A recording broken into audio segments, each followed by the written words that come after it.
तर hello guys, माझं नाव आहे प्रथमेश प्रदीप पवार। मी तुमच्यासाठी नवीन रेसिपी शंकरपाळी घेऊन आलोय। सुरुवातीला आपण शंकरपाळीसाठी 4 वाटी मैदा घेऊया।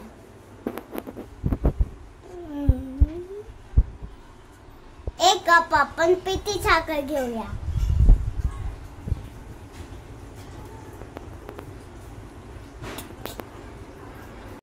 थोडंसं वेलची पूड टाकूया।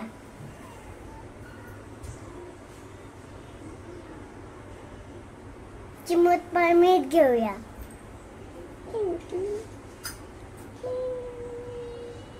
पाव वाटी तूप आपण गरम करूया। आपण गॅस चालू करूया। गरम तूप पिठात टाकूया।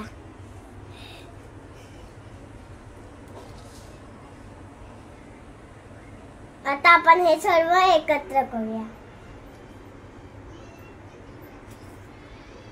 पीठ बघा किती छान मिक्स झालंय।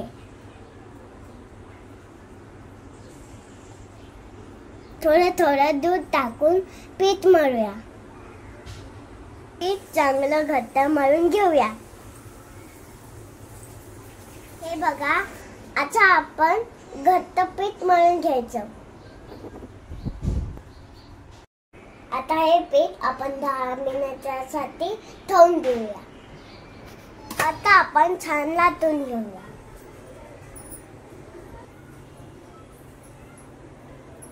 बघा किती छान लाटून झालंय। आता आपण शंकरपाळीचे कप तयार करून घेऊया।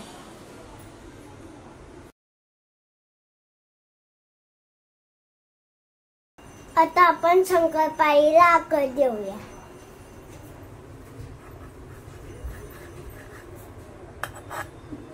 आता आपले काप रेडी झाले। आता आपण याला तळून घेऊया। आता आपण कढई शेगडीवर ठेवूया। आता आपण शेगडी चालू करूया। आता ह्याच्यामध्ये आपण तेल टाकूया।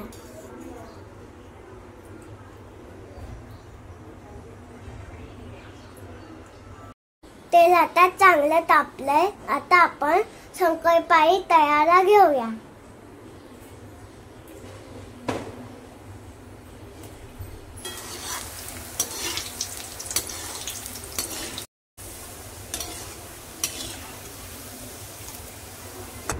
तर हे गाईज, आपले शंकरपाळी रेडी झाले। तर हे बघा, माझा व्हिडिओ बघण्यासाठी लाईक आणि सबस्क्राईब करा। बाय।